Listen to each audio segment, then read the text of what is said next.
일사천리 군소갱유. 3번 초가집을 찾다 삼고초려.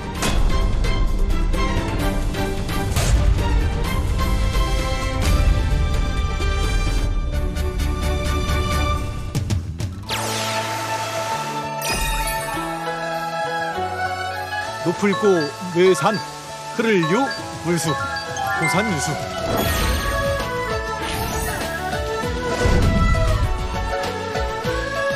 분왕의 도에 대해서 이렇게 배웠습니다. 분명신직.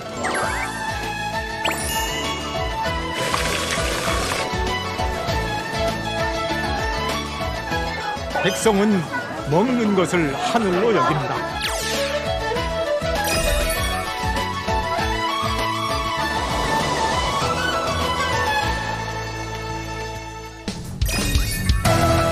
찬란했던 시안의 과거 장안을 찾아갑니다. 야 불패호 노 불습유. 오래된 소리를 듣고 그렇게 해서는 안 된다고 우리 주인 아저씨가 나를.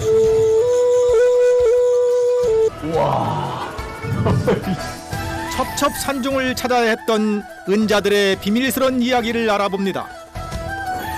험준한 황허 협곡과 도심에 꼽힌 중국 문화의 근간을 이룬 불교 문화를 만납니다.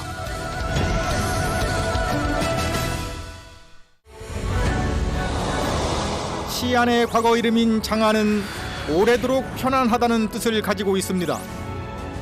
흉노 등 이민족의 침입으로 도시의 안녕을 유지하기 힘들었던 당시의 시대상과 바람이 반영된 이름인데요. 장안의 화제라는 바로 그 장안입니다. 이곳이 다시 핫플로 떠오르고 있습니다. 한나라 때 처음 장안으로 불리기 시작해 당나라 때 실크로드를 장악하면서 장안, 지금의 시안은 국제적인 대도시로 발돋움했습니다. 세계 각국에서 찾아든 상인들과 진귀한 물건들로 도시가 늘 북적였다는데요. 동서양을 잇는 교역로를 통해 각종 문화와 종교도 이곳으로 흘러들었습니다. 여기 대당 불야성 대안탑 거리에 나와 있습니다. 저 앞에 보이는 분이 유명한 삼장법사 현장입니다. 삼장법사란 불교의 정전인 경장, 율장, 논장의 통달한 스님을 이르는 말로 그 대표적인 스님이 현장입니다. 현장은 실크로드를 통해 인도에서 불상과 경전을 들여왔는데요. 그것을 보관한 곳이 바로 이곳 따얀탑, 대안탑입니다. 10년 전에 한번 왔던 것 같아요.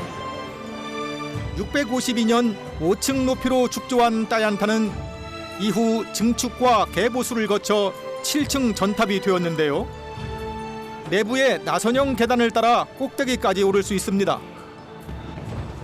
그동안 이제 코로나 때문에 gat에 있던 사람들이 해방감을 막기 위해서 물밀듯이 밀려오고 있어요. 따얀타 한 층을 더 오르면 1년을 더 살 수 있다는 속설 때문에 중국인들도 이곳을 많이 찾는다고 합니다. 여기가 이제 7층 제일 꼭대기입니다. 저기 대당 불야성 거리 저기 맨 끝에 이제 방패종이 한 말 엉덩이가 보입니다. 역사적으로 큰 가치를 지닌 따얀타. 과거엔 특별한 풍습도 있었습니다. 저쪽에 저 연못 보이죠? 저게 유명한 곡강지예요. 당나라 때 과거 시험 합격자들이 축하잔치를 하던 곳이에요. 저기서 이제 축하잔치를 해가지고 얼큰하게 한 잔 먹고 다 이 대안탑으로 몰려와요. 그래가지고 곳곳에다가 이제 자기 이름을 이곳에 쓰는 게 그게 사회적인 풍습이었어요, 그 당시. 그래가지고 안탑 제명이라는 사자성어가 나와요. 안탑은 여기 대안탑을 가리켜요. 그리고 제는 이제 쓰다, 명 이름을 쓰다. 그래서 과거 시험 합격을 뜻해요. 그 성어가 이제 바로 이곳에서 만들어졌어요.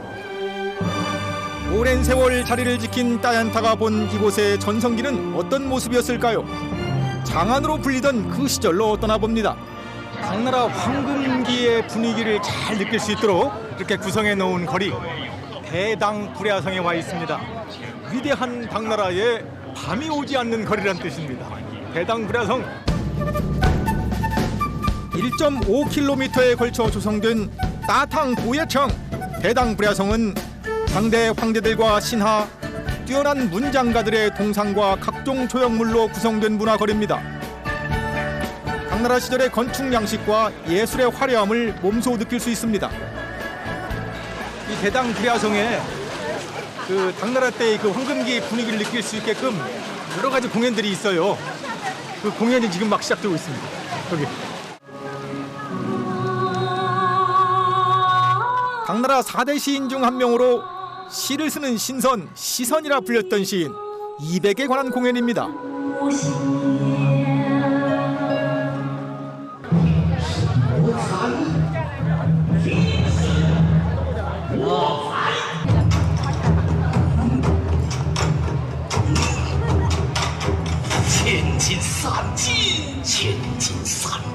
당나라 황금기를 화려하게 장식한 사람이 이태백이에요.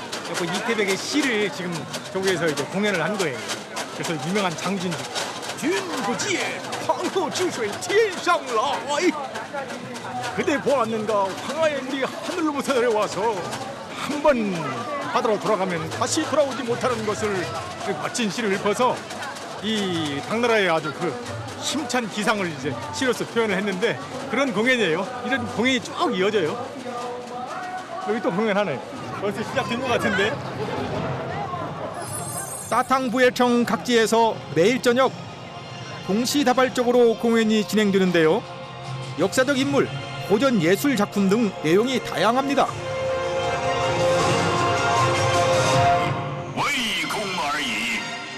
10분 남짓되는 짧은 공연이지만 수준이 꽤나 높습니다. 공연을 통해 당나라 시대의 위세를 좀 더 입체적으로 즐길 수 있습니다. 정관지치, 정관의 치세. 당나라 황금계 문을 활짝 연 당태종 이세민입니다. 그 말탄 이풍당당한 모습이 내가 이 대당불야성의 주인공이다 이렇게 그냥 선포하고 있는 거죠. 당태종이 다스리던 시절은 중국 역사상 가장 번영했던 시기 중 하나로 손꼽힙니다. 백성들의 삶은 안정되었고 나라는 평화로웠죠. 그야말로 태평성대를 누렸습니다. 어둠이 밀려오기 시작하면 따탕부예청의 진면목이 드러납니다. 당나라 시절의 황금기를 상징하듯 거리 곳곳이 황금빛으로 옷을 갈아입습니다. 당시 나라를 빛낸 이들의 동상은 마치 생명이 깃든 듯 몸짓과 표정에서 생동감이 전해집니다. 낮과는 또 다른 모습으로 여행객들을 맞이하는 따탕부예청. 잠들지 않는 도시의 거리는 활기가 넘칩니다.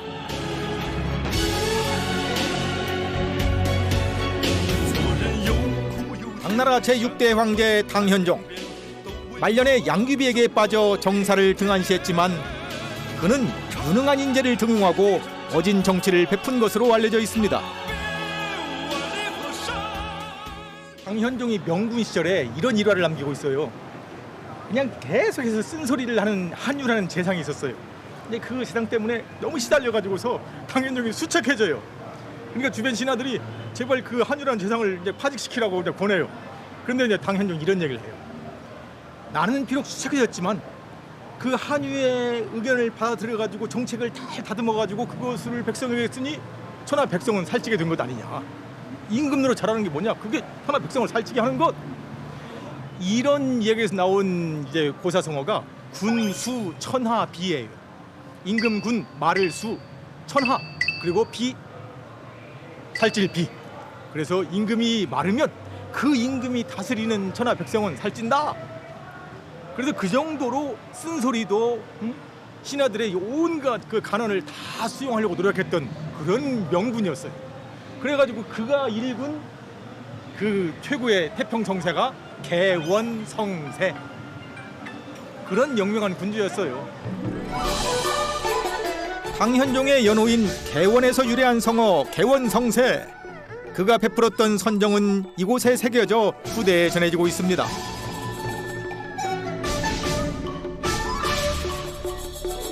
실크로드를 타고 전해진 여러 문화가 당나라 문화를 중심으로 어우러졌던 도시 장안. 수만 개의 조명으로 불야성을 이룬 거리는 번화했던 그때 그 시절로 우리를 초대합니다.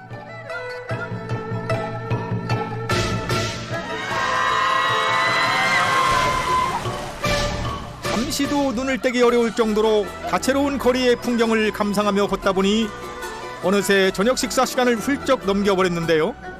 하지만 걱정할 필요가 전혀 없습니다. 먹을거리도 넘쳐나는 곳이기 때문이죠. 이 거리에 그 서안의 전통적인 음식들이 그냥 질비해요. 하나 맛좀 보고 가자고요. 이게 그 유명한 로지아모, 하고 동관 로지아모. 나 이거 봐. 来一个好。 로자모는 각종 약재와 향신료를 넣고 삶은 고기로 만드는 일종의 중국식 햄버거인데요. 시안이 속한 산시성에서 유래한 길거리 음식으로 중국 전역에서 즐겨 먹는 간식입니다. 好，吃吧。 우리네 장조림을 떠올리게 하는 비주얼인데요. 맛이 어떨지 궁금합니다. 好一个。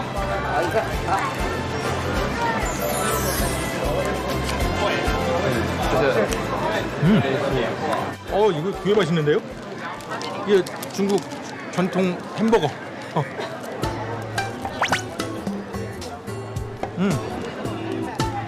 겉은 되게 바삭해가지고 맛있네. 안에 고기가 짭짤하니.好吃. 千层饼， 就叫这个千层饼。对，做时候就是给那个面，就是搁擀时候就给那个饼卷上，卷上都是酥的。 우리가 먹는 햄버거는 빵이 좀 부들부들하잖아요. 이건 빵이 되게 바삭해요. 뭐 페스츄리 먹는 것 같아. 아주 독특한 맛이에요. 근데 안에는 또 촉촉해. 그냥 겉바 속촉이야 완전히. 진짜 맛있어요. 햄버거보다 훨씬 맛있는 것 같아. 우연히 들른 가게였는데 이곳이 따탕부예청의 맛집인 모양입니다. 손님들의 발길이 끝없이 이어집니다. 하우츠마?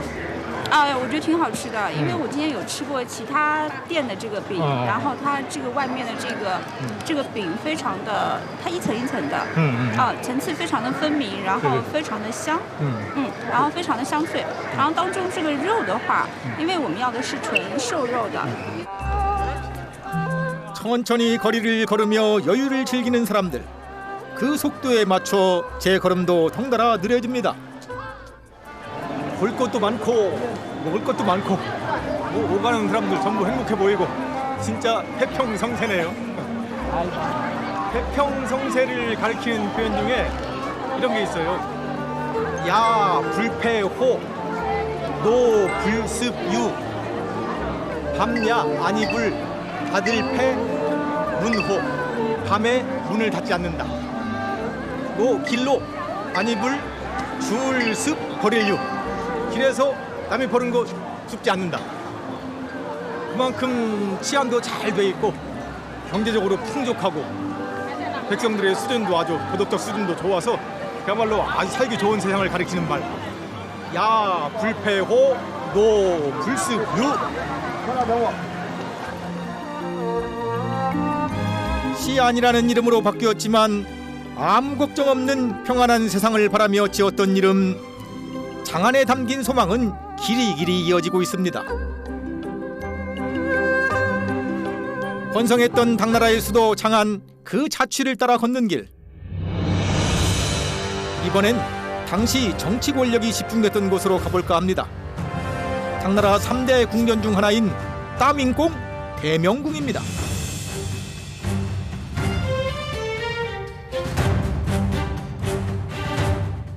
당나라의 정치 중심 대명궁에 왔습니다. 큰데 발글명 대명궁.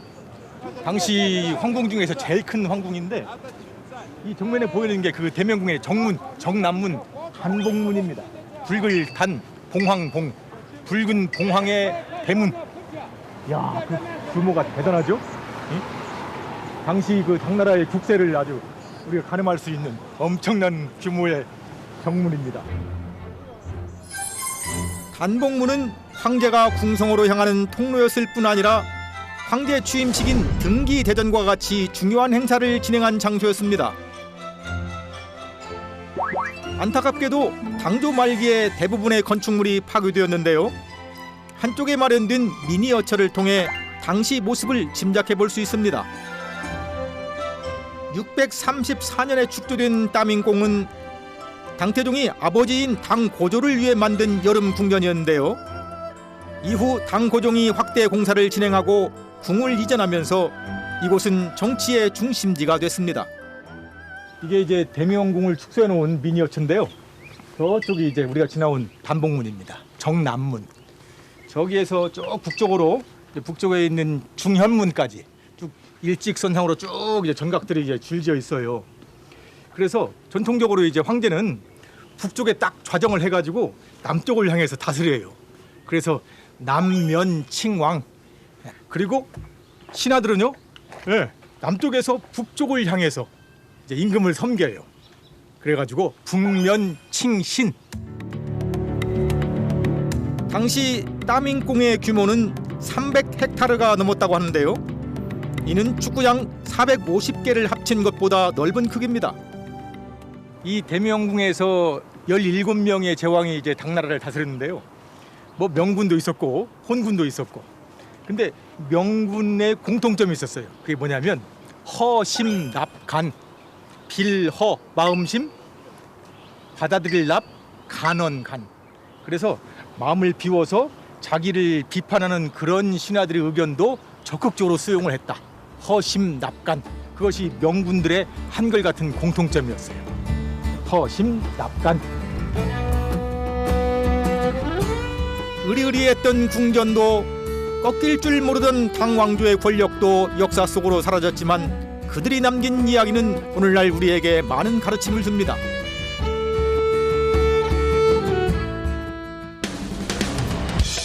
이제 시안에서 실크로드의 흔적이 가장 많이 남아있는 곳으로 걸음을 옮깁니다. 이 도시에 들어온 페르시아 상인들과 황현종 때 안사의 난을 진압하기 위해 서약에서 파병된 군인들이 정착해 살기 시작하면서 조성된 집단촌 중 하나인 호위민지의 회민가입니다.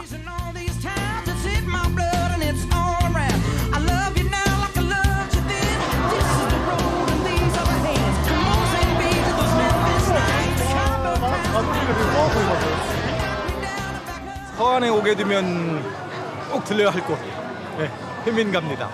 전통적인 아주 미식, 맛있는 음식이 아주 즐비한 곳, 회민가에 또 왔습니다. 10년 전에 왔는데 얼핏 봐도 그때와는 뭐 확연히 차이가 있는 것이 보이네요. 후이민제가 미식거리로 자리매김을 할 수 있었던 것은 이곳에 터를 잡은 후이족, 회족 덕분입니다. 회족들이 그 이슬람족들이 중국에 들어와서 이제 같이 섞이면서 회족이 된 거잖아요. 그래서 회민이라고 불렸는데 여기 이제 회족들이 계시네. 회민들.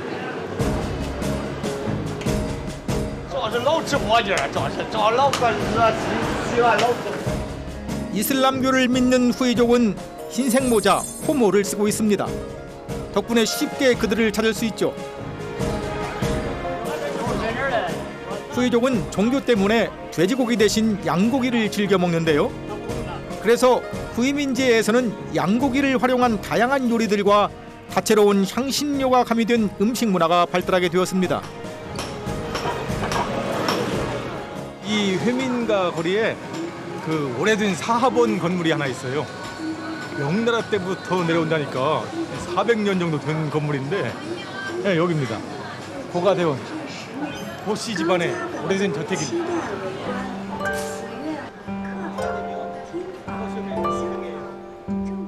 사하본은 이제 중국의 전통적인 주거 양식인데 건물들이 사방을 둘러싸 모아져 있다고 해서 사하본이라고 합니다. 이게 이제 명나라 때 지어진 거라고 하니까 굉장히 오래된 건물이죠. 좀 낡긴 했지만 이거 글씨도 멋있고 옷에 상해합니다. 세월의 덮개가 내려앉은 오래된 저택이 풍기는 엄숙한 분위기에 절로 몸가짐을 가다듬게 됩니다. 여기가 이제 가족들이 사는 공간입니다. 여기가 이제 아들들, 아직 결혼하지 않은 아들들이 사는 곳. 그리고 이것이 이제 딸들이 거처하는 공간입니다. 근데 재밌는 건 이제 옛날엔 남존여비였잖아요.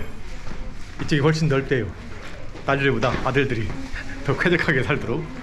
그리고 잘 보면 아시겠지만 처마 높이가 달라요. 아들들 이쪽이 좀 더 높아요. 당시 사상과 문화가 집안 곳곳에 스며들어 있는데요. 한눈에도 처마 높이가 다른 것을 확인할 수 있습니다. 근데 여기가 바로 부모님께서 거하신 대승방. 남북으로 길게 뻗은 직사각형 모양의 방은 크게 세 부분으로 나눠져 있는데요. 중앙은 손님을 맞이하는 장소입니다. 그리고 오른쪽에 있는 공간은 부부의 침실로 커튼이 드리워진 침대가 있습니다. 고사성어로 표현한다면 고색 고향, 옛꽃자, 그다음에 빛색자, 옛꽃자, 향기 향자. 그래서 아주 예스러운 모습, 예스러운 향기가 넘친다. 고색 고향 이렇게 표현해요. 진짜 아주 고색 창연한 옛날 저택입니다. 제가 고가대원을 방문한 데에는 특별한 이유가 있는데요. 이곳에서 볼 수 있는 피영희, 중국의 그림 자국을 보기 위해서입니다. 외국인들은 물론 중국인들에게도 인기가 많은 공연이죠. 이 고색 창연한 옛 저택에서 오래된 전통극인 전통 오락이 피영이를 보는 건 제법 근사한 일이어서 어렵게 시간을 마셨습니다. 훨씬 시작 전인데 벌써 사람들이 꽉 들어차 있어요. 보통 동물의 가죽이나 종이로 등장인물을 만드는데 그 제작 과정이 매우 정교하고 섬세한 것으로 알려져 있습니다. 我这个钱好好的，好啥的的嘛？你这一个铜钱有个活活。 피영이는 2000여 년 전 산시성에서 처음 만들어져 주변 지역으로 확산되었는데요.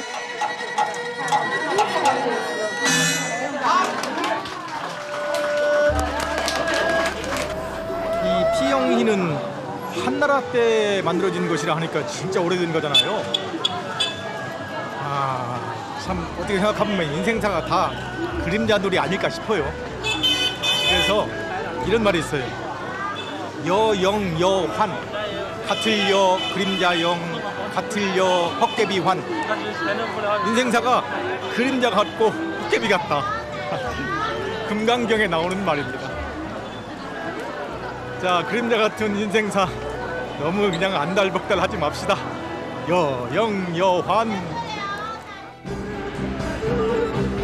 그림 자국을 보고 나오니 어느덧 땅거미가 내리고 있습니다. 해가 지길 기다렸다는 듯 양꼬치를 굽는 냄새가 여기저기에서 풍겨옵니다.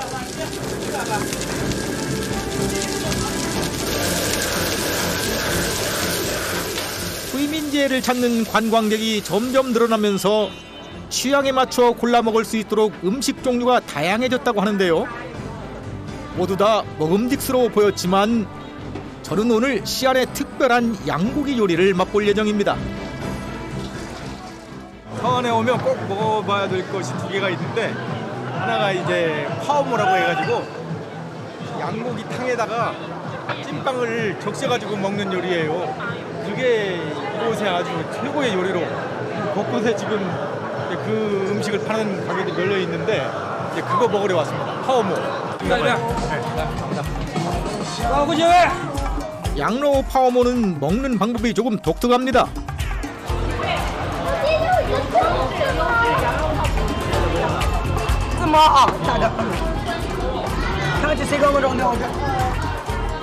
여기 이제 찐빵을 받아왔잖아요.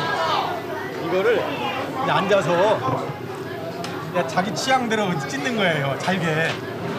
그게 음식을 받기 위해선 먼저 찐빵을 잘게 찢어야 합니다.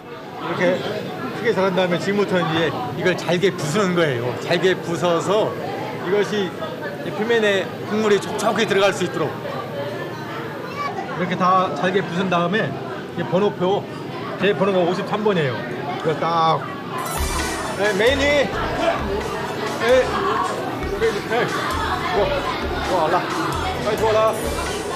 찐빵이 담긴 그릇을 전달하면 드디어 요리가 시작됩니다. 얇게 썬 양고기와 목이버섯, 달걀 지단과 당면, 그리고 파를 곁들인 뒤 미리 준비한 육수와 함께 끓이면 되는데요. 숙련된 요리사는 손님이 찢은 찐빵의 모양만 봐도 양로우 파오모를 먹을 줄 아는 사람인지 아닌지를 구별한다고 합니다. 요즘은 삶의 속도가 빨라지면서 대부분의 식당이 아예 찐빵을 잘라서 제공하고 있다는데요.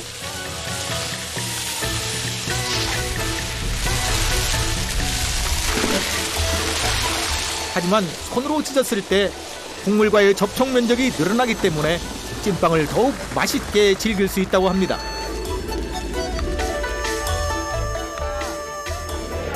일단 고기부터.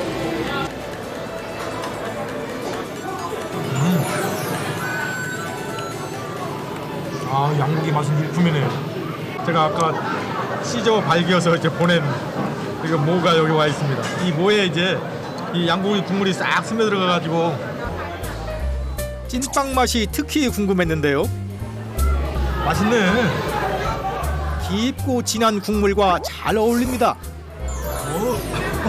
이야. 고기도 넣고, 자, 모도 올리고, 국물도 같이.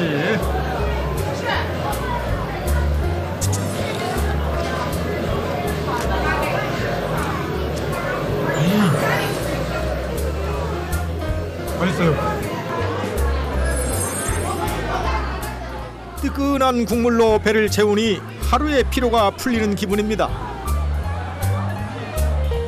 저녁을 먹고 나온 늦은 시간에도 관광객들로 붐비는 후임인지, 하지만 골목 안쪽으로 들어서면 분위기가 완전히 달라집니다. 지금 우리가 앞에 걸었던 이 회민가 이 중심 도로는 뭐 인산 이내예요. 근데 이쪽이 바로 뒤쪽 이 골목인데, 바로 뒤쪽 골목에 뭐 사람이 거의 없어요. 이 점포들은 제가 10년 전에 왔을 때 전부 다 그 큰 거리에 나왔던 점포들 같아요. 여러 가지 뭐 다양한 기념품 팔기도 하고 좀 특색이 있었는데 지금은 전부 다 음식점으로 바뀌었어요.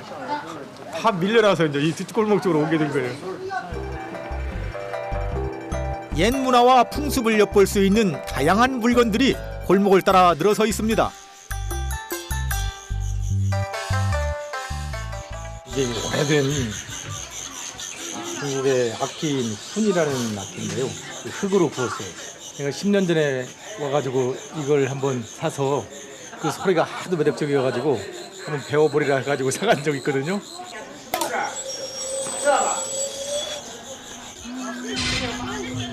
마음은 굴뚝 같은데 영 소리가 날 기미가 보이지 않습니다. 제가 그렇게 해서는 안 된다고 우리 주인 아저씨가 나섰습니다.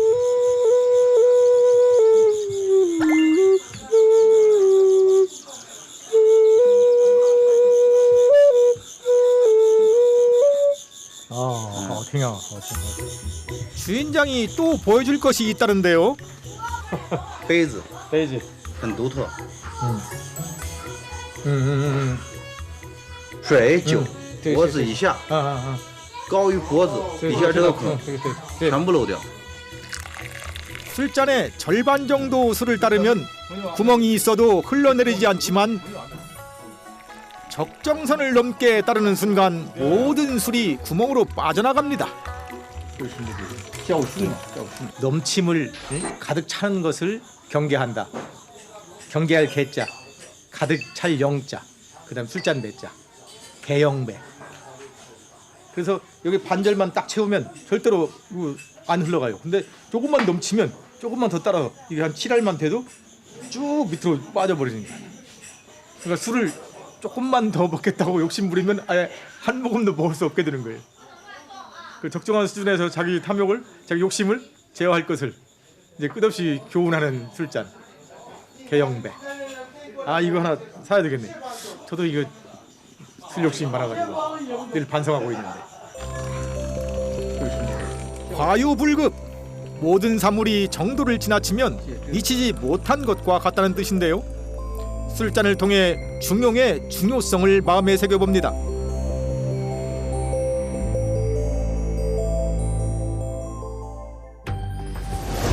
지금의 시안이 장안으로 불리던 시절, 세상을 뒤로하고 첩첩산중으로 자취를 감춘 이들이 있었습니다.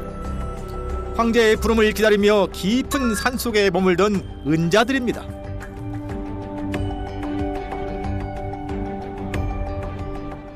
서안 남쪽에 있는 아름다운 산 종남산에 왔습니다. 남오대. 이 남오대 산이 종남산 그 한 구간에 속해 있어요. 종남산은 산맥처럼 쭉 이어지기 때문에 곳곳에 이제 다른 이름으로 불리거든요. 이쪽이 남오대산입니다. 굉장히 수려하다고 이제 이름 나서 한번 구경 왔습니다. 남오대산으로 갑니다. 종난산, 종남산은 장안과의 거리가 가까워 많은 은자들이 기거한 것으로 알려져 있습니다.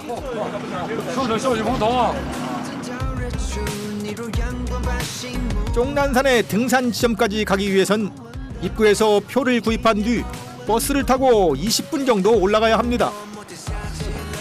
하하, 이거 처음 보이는 저 계단 보세요. 저 만만치 않은 이 산행이 지금 딱 보이는데. 시작부터 가파른 계단이 저를 반겨주는데요. 신선한 공기를 양분 삼아 두 다리에 힘을 실어봅니다. 야, 좋다. 신수 종남이라. 아, 신령하고 수려한 종남산이요. 산을 조금 더 오르니 은자들이 왜 이 산을 선택했는지 조금은 알 것 같습니다. 보보고, 중국말로 뿌뿌까오. 한 걸음 한 걸음 계속 높이 올라간다. 계단 오르는 거 무섭지 않습니다. 근데 저건 너무했는데. 와, 이거 저 끝도 없이 이어지는 계단 보세요.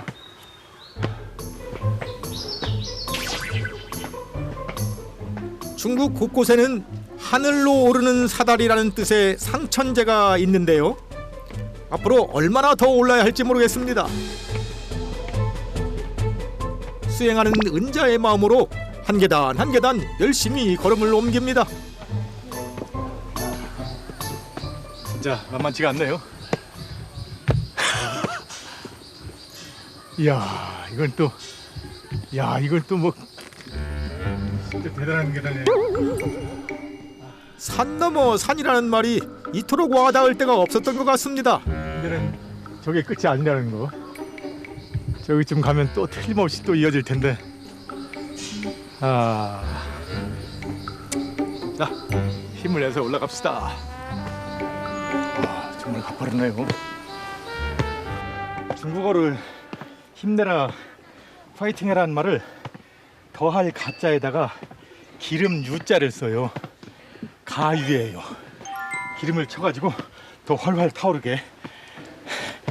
그래서 짜요 이렇게 발음해요. 짜요, 짜요, 짜요. 힘내라, 힘내라. 난우타의 남오대는 남쪽에 있는 5개의 대가 있는 산을 의미합니다. 여기서 대란, 높은 곳에 위치한 평평한 지역을 가리키는데요. 사신대, 영흥대, 청량대, 문수대, 관음대가 난우타이에 속해 있습니다.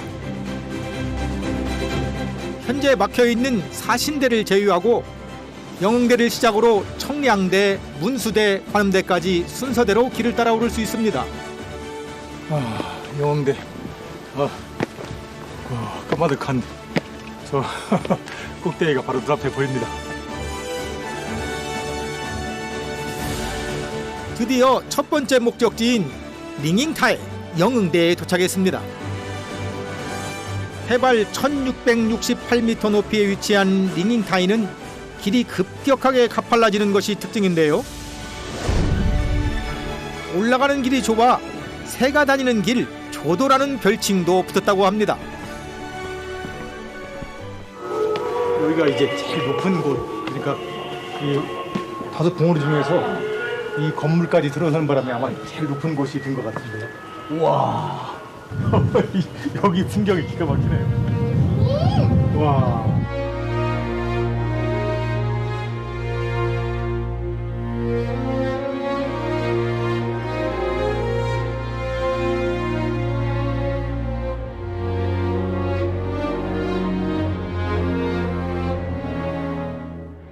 당나라 시인 중에 왕유가 이 종남산에 자주 왔어요. 벼슬을 이제 하면서도 반은 벼슬에 발을 걸쳐놓고 자주 이제 종남산에 은자처럼 그렇게 살았는데, 그래서 이제 반은 반사라고 해요. 반은 은자처럼 살고 반은 벼슬한다. 반은 반사. 시인 왕유가 꿈꾸었던 유재덕한 삶을 그린 시가 있습니다. 윤원 정동리 이거로 보전 윤원 정동리 이거로 보전. 링잉타이에서 한숨을 돌렸으니 다시 걸음을 재촉해 봅니다. 해발 1688m에 있는 꽈닌타이 관음대로 향합니다.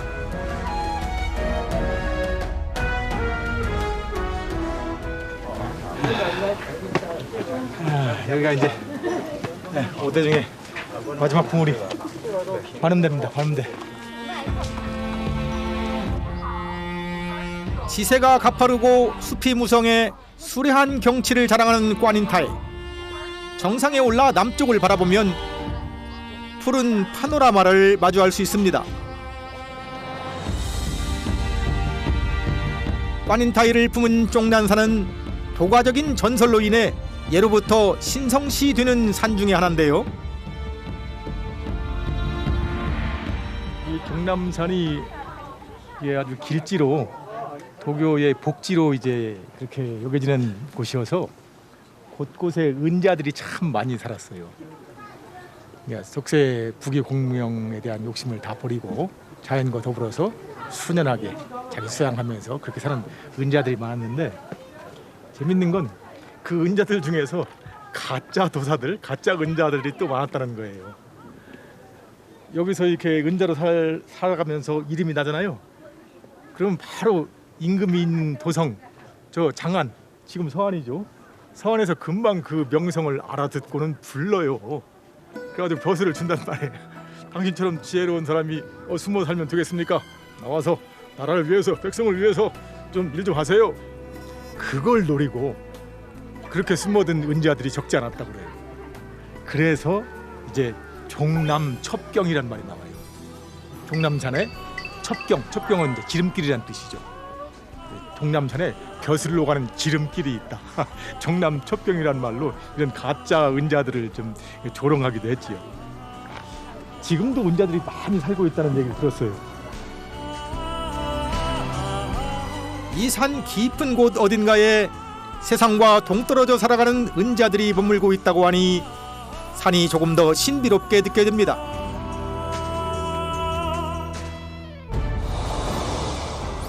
이제 시안을 출발해서 실크로드를 따라 깐수성으로 갑니다. 실크로드의 길목에 위치한 삥링시 시쿠 경영사 석굴로 향합니다. 과거 동서양의 승려와 상인들이 황량한 땅 위를 걷고 또 걸었을 그 길을 따라 달립니다.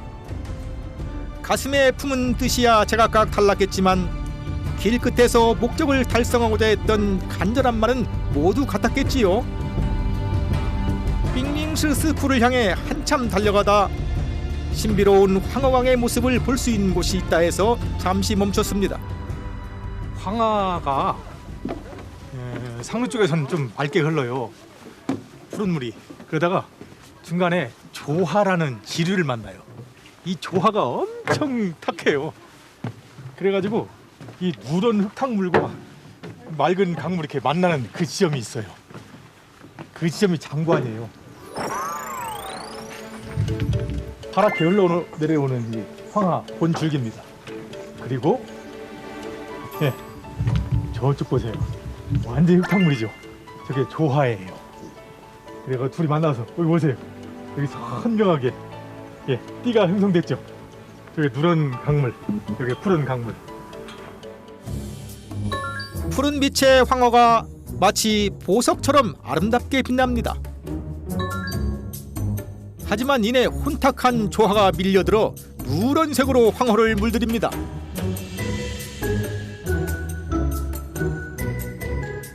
저렇게 이제 탁한 조화가 끼어들면서 황하가 이제 누렇게 되는 거예요. 황토 고원지대에 흘러 들어온 수많은 지류들이 전부 조화같이 저렇게 누런 강물들이에요. 그러니까 뭐 황하가 맑아질 수가 없죠. 그래서 이제 백년 하청이라는 말이 나왔어요. 100년 동안 기다려봤자 황하가 맑아지겠느냐. 일백백 해년 강하 그리고 맑을 청. 그래서 어떤 일을 아무리 오래 기다려봤자 그 일이 성공이 안 된다. 이렇게 이제 탄식할 때 쓰는 말. 백년 하청. 맑음과 탁함이 교차하는 황허강. 우리네 삶의 모습도 이와 같다는 생각이 듭니다.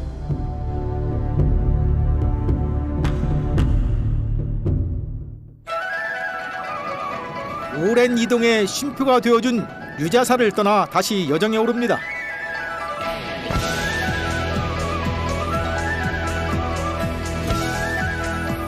드디어 저 멀리 삥링스 스쿠가 모습을 드러냅니다. 예전에는 뱃길로 닿을 수 있었던 곳이었습니다.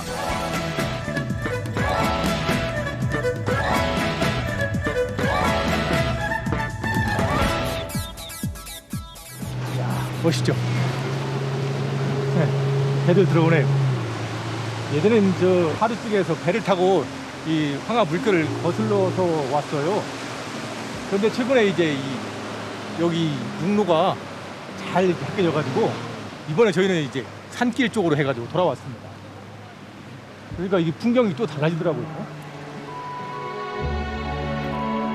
배를 타고 빠르게 지나칠 때는 볼 수 없었던 풍경들입니다. 하나하나 눈에 담으며 걸으니 삥밍스 스쿠의 웅장함이 더 크게 와닿습니다.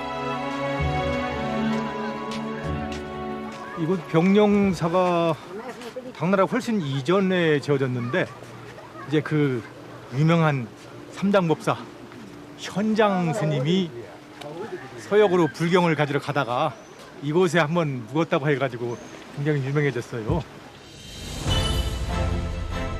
당나라의 고승 현장뿐 아니라 모든 승려와 상인들이 이곳을 통과해 실크로드로 향하는 여행길에 올랐다고 합니다.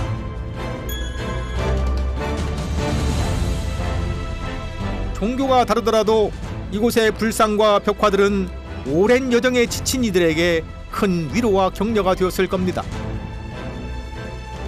당나라 때 조성된 것이 굉장히 많아요. 그건 이제 당나라 때부터 본격적으로 이제 불교가 중국화되는 거죠. 중국 불교가 이제 당나라 때부터 시작되거든요. 삥링이라는 말은 천불, 만불을 의미하는 티베트족의 한 갈래인 강종말의 음차입니다. 이곳에 불상이 많다는 것을 의미하는 것인데요. 현재 이곳엔 180여 개에 달하는 석굴과 600여 개가 넘는 불상이 있습니다. 한 시기에 이루어진 것이 아니고 서진 시대부터 청대에 이르기까지 1000년이 넘는 긴 시간 동안 만들어진 것입니다.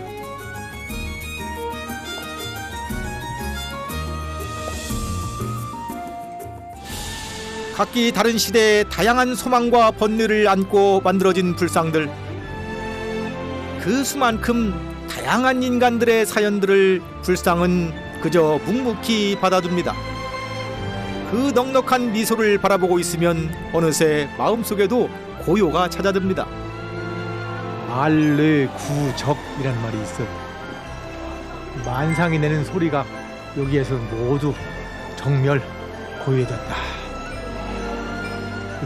이런 오래된 절, 폐사 이런 곳에서 이제 느껴지는 그 고요한 분위기를 말르구적이라는 말을 씁니다. 찬란했던 황제의 시절과 융성했던 도시의 영광이 남긴 가르침들, 그리고 대자연이 들려준 흥미로운 이야기를 가득 안고 이번 여정을 갈무리합니다. 페루는 제가 한 걸음 내디딜 때마다 새로운 그림들을 보여주고 있어요. 약간 으슬으슬 으식으식하네요. 와, 너무 대단해. 아,